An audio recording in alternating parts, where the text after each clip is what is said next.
Breaking news coming in from Bet365, and it's no surprise. Same game parlay from Bet365 just keeps getting better. Well, it's even easier to make a bet. Choose from the most popular markets like hits, run line, totals, and home runs. So many to choose from.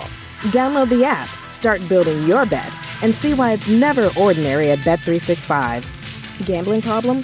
Call 1-800-GAMBLER. 21 plus only. Must be physically located in Ohio. T&Cs apply. This episode brought to you by Progressive Insurance.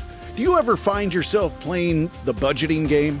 Shifting a little money here, a little there, and hoping it all works out?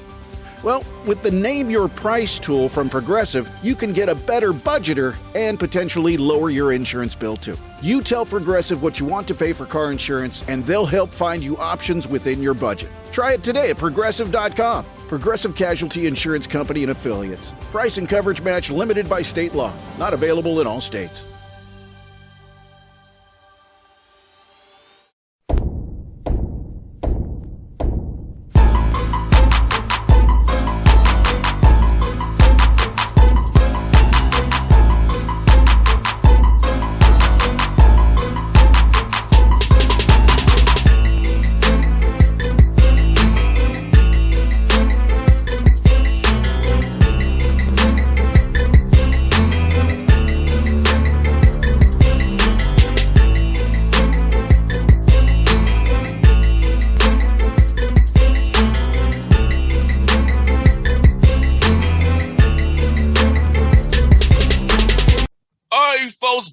The Bossman show, friend of the show, doing big things on the shore. It's my man Jason Crafton. Took those guys to a tournament, our postseason game for the first time in 7 years at the shore, doing big things. My man, what's good, brother?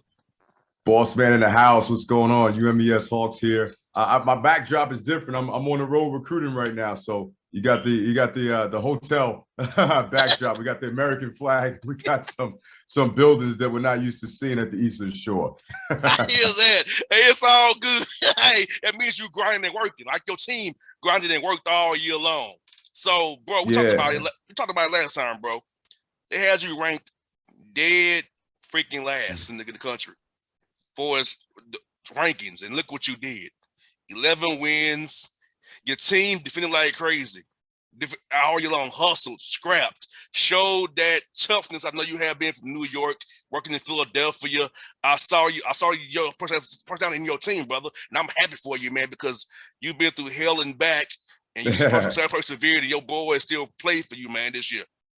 Yeah, we had a tough year, and I thought that the guys, regardless of the fact that we were ranked dead last in Sports Illustrated, I think we really that not playing last year, just the hurt, the pain from not being able to participate and watching others do it, I think it carried over and it added to our edge. So, am I from New York? And I'm in New York right now, trying to recruit some New York guys, and we love guys from the Northeast and the inner cities and from tough backgrounds that can bring some blue collar toughness to our program. We've got some guys from Baltimore, from Cali, we got guys from all over, and they all come from places where we look for blue collar toughness. And I think you saw that in our basketball team. They really embraced it to be top 10 in the country in 3 different statistical categories: steals per game, steals percentage, and turnover force. That was a testament to how hard they played, and they bought into that. So we got to just take the things that we did on a positive level this year and try to capitalize off it and build off it as a foundation as we move forward. How happy are you to go to spring practice this year, knowing you got guys there, man, that can ball for you and getting them to work out some more, get them better play development wise? Because I know play development is part of your background. So getting those guys better, showing them how to improve their games over this summer here, so you can be even better next year defensively. And using the example of St. Peter's, like look, some situation you're in, kind of sort of with resources, how school is, they can do it. Why can't the Shore do it? Yeah, I think you look at those situations, and shout out to Shaheen Holloway, shout out to St. Peter's and what they did. We do a lot of similar things on both sides of the ball. I thought that their team executed at a higher level. What we got to do with our team is we got to carry over that same defensive intensity that we had. It had us one of the best in the country.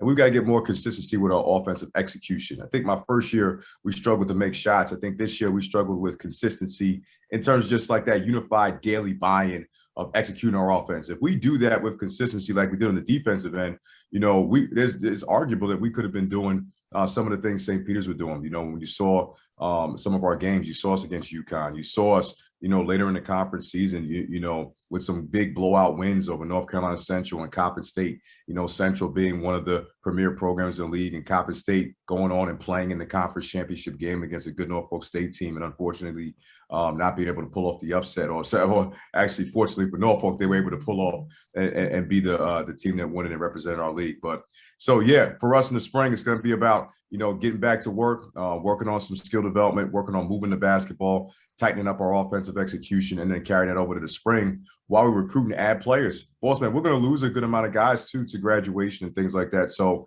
we'll have some core guys back. We're also out recruiting to bring in some new talent. No doubt, man. And that portal thing can help you out a lot because, look, guys see that you got some brewing over there. I mean, coaches and fraternities told me your guy doing some things over there at UMS. Yeah, that's my guy. I'm going to tweet out my guy one way for sure. That's my dude. He don't know what he's doing. So guys in the profession see what you're doing, brother. They tell me about it offline, like your man does things up there. Yeah, he is. He's building some over there. Some brewing on the shore over there, man. So I think, bro, the portal gonna see guys. Well, they're in the MEAC conference. This conference got better in the MEAC, top to bottom over there. So why would I play for this guy who's got an NBA background, could help me play professionally, whether it be in the G League or the NBA or overseas as well, with your style, defensive style of play, showing them how to actually defend. If you can defend, you can play for a long time. You can make shots as well. It helps too. Yeah. So the way you coach and play, it'll help guys want to play beyond college basketball, in my opinion. Definitely. I think right now, when you look at the portal, and I tell my staff this all the time, and I think, sometimes people get caught up in the portal. I just get caught up in the right player that's the right fit for us. Wherever that comes from, we'll take it, whether it's the portal, whether it's the JUCO realm, the high school, the prep school, whatever situation it is, we'll take it. I think some of the things we did this year puts us more in a national light where, kids might feel like, okay, it's not such a disaster zone anymore. And they built it into a way now, can we take the next step? But as you know, Bossman, the next step's the hardest step. I've been part of these rebuilds, and, going from worse to getting competitive is the first step, but going from being competitive to being a champion, well, that's going to be a harder step. And one of our spring meetings is going to be about, we've got to work harder than we've ever worked before. We've worked hard already, but we got to take it to another gear, another level, new commitment of buy-in, because next year's a new year. And regardless of the carryover that we have and the experience that we have of some guys, core guys coming back, it's still a new season. Jay Wright always taught me that. Every year is a brand new year. So don't have any expectations based off of what you did in the past, because that's now done. But yeah, we're excited to get involved with some quality recruits, continue to raise the profile of the talent that we bring into Eastern Shore, and do some special things here. Yeah, Eastern Shore is no longer a bye week anymore, or a bye game. Like, hey, that's a win. That's a win. That's a win. Nah, you all compete like hell. And even looking at the scores of your game, Jason, the defense kept you in a lot of games. Had you made some shots, you could have won those games. So just looking at the scores, and it's not doing too many crazy blowouts. You are competitive every night. Just the fact that, hey, execution on the offense, making some shots. But like I said, I love the fact that you was in every game. You had a chance to win. Well, we did not you kind of resign to it. Okay, one big run and we're done. No, we're still in this thing. So make some shots, make some plays. We'll be good to go. Yeah, there's 2 games this entire season for the most part. I think our guys would attest to this, where it was like, we didn't take care of business. At Morgan State, it was a crazy day. It was a lot of game time changes and a lot of things that happened on the fly that tried to distract us. And unfortunately, I thought we gave into that. And that was something that we were disappointed about. We've been a team that's for the most part all season was consistent with being ready to play. And Morgan, they dropped the hammer on us and blew us out that night. And our guys responded from that with a big win on senior night against Del State. And then we had a nice showing in the MEAC tournament defensively, but we struggled offensively. And I think that getting that MEAC tournament experience for guys that hadn't played in the Scope Center was important. We didn't have that. We had one guy that played in the Scope, and having not played last year. So we want to take that experience and then carry it over. And the experience of playing the Basketball Classic versus a good team in Coastal Carolina that made the Final Four in the Basketball Classic, it's only going to help us for the future. We want to be playing in postseason. We did it in the Basketball Classic this year. Moving forward, we want to be in the premier postseasons. We want to be in the NIT. We want to progress and be in the NCAA tournament. And that's going to come from continuing to just get better in every facet. We got to keep getting better as a coaching staff. We got to keep getting better with our talent, player development, our recruiting, our defensive stuff. We were top 10. Let's be number 1. Our offensive execution, way too many turnovers. So we got to get better with our decision making. Our guys here getting better with that, and us bringing in better decision makers and a part of our recruiting class. No doubt. And Jason, like the whole conference got better, man. I was disappointed that they gave Rob and him a 16 seed. Like they should have gave him a 15. Like even he was disappointed about that. Like they played a hell of a schedule.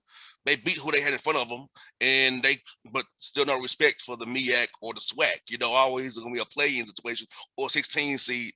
And you all schedule hard as you can in the conference, and it's 8 of you all there. And Kenny got better this year. Morgan was better as well. Central's always there. You guys was better. So it's like the conference overall, all 8 of you all are better than what you were in your previous years. You still get that, man, 16 seed. It's like respect to making the SWAC. Come on now. Yeah, I think the conference is making strides, and some of those strides are going to be because you've got consistency in the top of the conference, and some of the teams have been successful in their coaches, right? So Rob Jones has been there for over a decade now as a head coach and an assistant coach there at Norfolk State. We know what Lavelle has done at North Carolina Central, all right? So those 2 guys have been there with consistency, and then you've got a cast of brand new coaches across the board, that are doing a great job building their program. So it's a lot of fresh energy, a lot of fresh life, a lot of new hardworking, staffs that are eager to build their programs up. And now the MEAC has started to take a step forward. And I think this portal is also providing an opportunity for low major schools to be able to get some talent in a different manner than it's used to being able to get, and to make some progress forward. So I think across the board, this was a year. Del State didn't win a basketball game, but they're right there able to beat anybody, any night, and taking teams the distance. They took Norfolk State the distance in the MEAC tournament. They gave us a battle on senior night. They gave a lot of teams battles, went to overtime with North Carolina Central late in the year. So shout out to Stan Wardman and what he's doing. Shout out to Kenny Blakeney and what he's doing at Howard, building that program. And you see what Morgan State's doing over there. You see what Coppin doing, and just seeing what those guys are doing. South Carolina State, shout out to Tony Madlock, coming in there and putting a team together at the last second and being a scrappy defensive team that did some things moving forward. Everybody's grinding. The MEAC is here, and we took a step forward in not being in the first 4, but I do believe that, as years move on, that we won't be 15 seeds anymore. And guys don't want to play you all no more. I know they don't want to play you guys no more. They don't want to play Rob Jones. They don't want to play Lavelle. They don't want to play Kenny Blakeney because, I'm already hearing the whispers like we don't want to play the MEAC guys. I'm already hearing the whispers about the schedules because I'm telling my guys, man, play some of my MEAC folks. I told it to Josh Pasner. I think he said, play some of my MEAC guys. We'll see. So I'm telling guys who I talk to, then how much to give y'all opportunity because just play them. If they beat you, beat you, but they don't want to take their chance though, because you all tough and scrappy. You all make their guys work. Yeah. Well, I still think that it's the disrespect that our league gets. Still, no one wants to lose to an HBCU because of what the perception may try to be of us. You know what I mean? Like supposedly we can't coach, supposedly we can't do certain things. So if you lose to us, it's an embarrassing loss. When really there's some great coaches at this level that do some dynamic things and can make some things happen. And I think teams saw that, so now they're a little bit kind of hesitant on doing that because it's a black cloud in their schedule. And really, it's like, no, you played against a really good basketball team, and they showed up to play.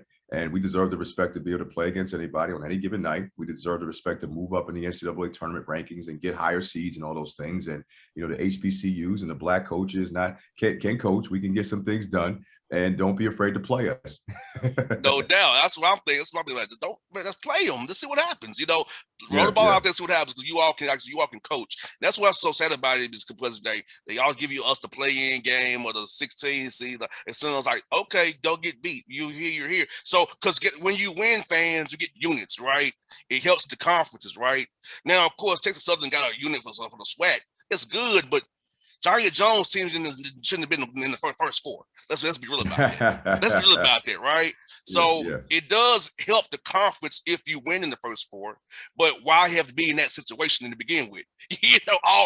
Every year, always every year. You know what I'm saying? It blows my mind. Yeah. Well, I think, like I said, Rob might not have been happy with his seed selection, and I respect that because he had an unbelievable year.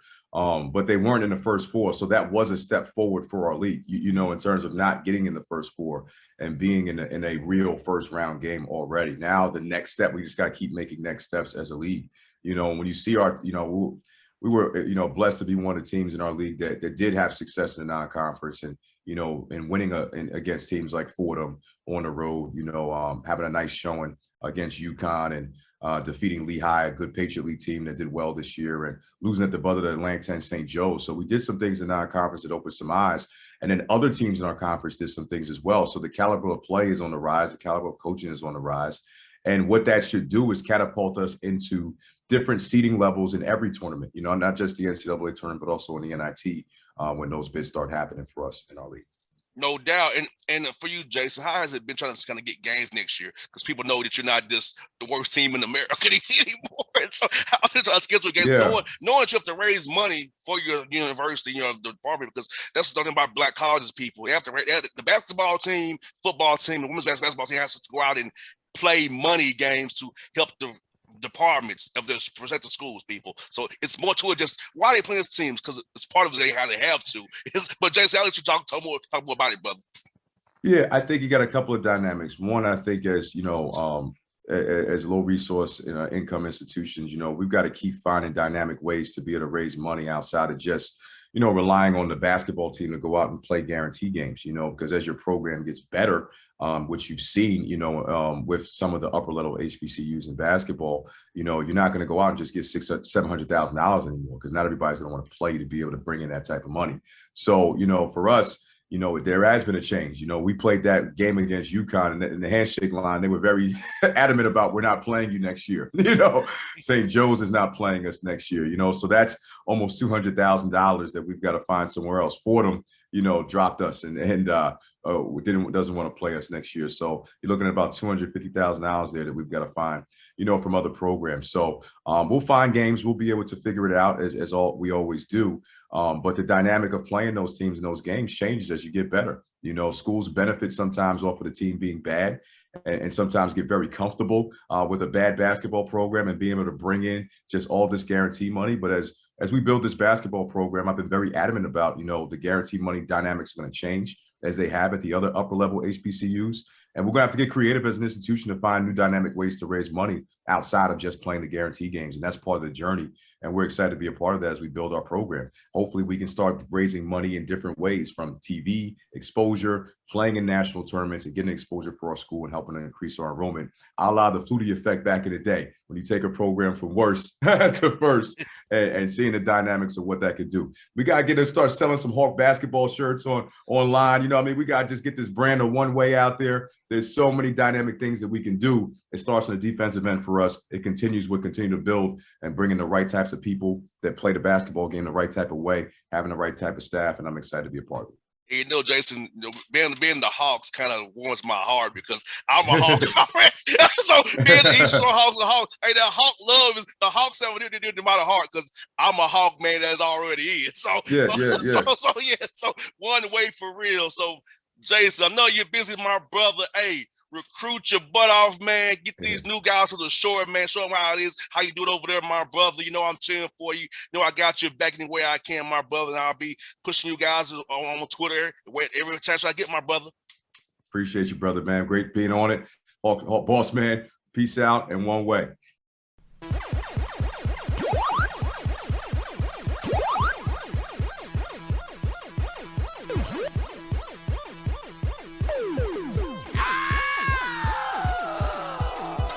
Breaking news coming in from Bet365, and it's no surprise. Same game parlay from Bet365 just keeps getting better. Well, it's even easier to make a bet. Choose from the most popular markets like hits, run line, totals, and home runs. So many to choose from. Download the app, start building your bet, and see why it's never ordinary at Bet365. Gambling problem? Call 1-800-GAMBLER. 21 plus only. Must be physically located in Ohio. T&Cs apply.